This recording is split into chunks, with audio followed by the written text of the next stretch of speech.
throttle is on. Switch is off. Suck in. Stop. Switch it off.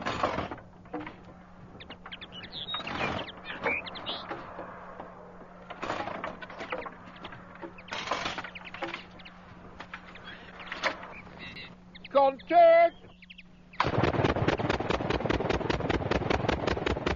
Looking back now, it all seems a bit of a lark, and one remembers only the good times. But there was a spell, back around the end of 1916 that is.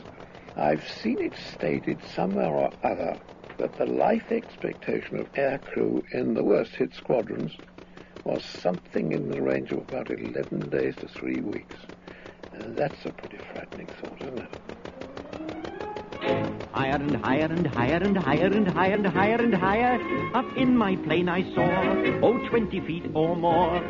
I'm a flyer, a flyer, a flyer, no, not a liar, a flyer.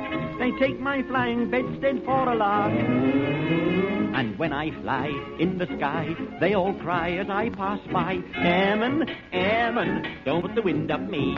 And when I fly round the town, knocking people's aerials down, Airman, airman, don't put the wind up me.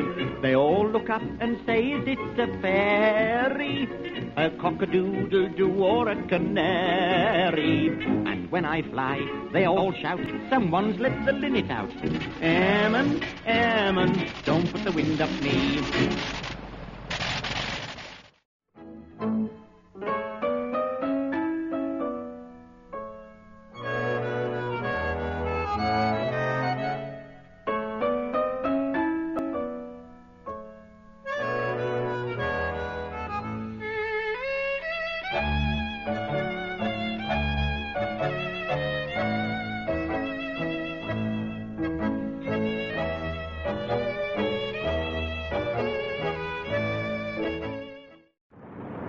At one time, I had a little observer, a little chap called Ridley, or commonly known as Stinker. Not because there was anything offensive about Ridley. He was an awfully nice little bloke.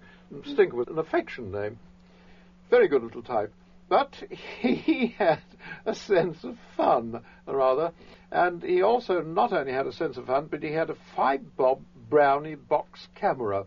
And one of the things he was very fond of doing was, if I was out shooting some guns, for instance, Stinker would wave me left or right somewhere, and I'd turn, thinking he'd got something or other that he'd spotted on the ground, wanted more looking at, or something of that kind.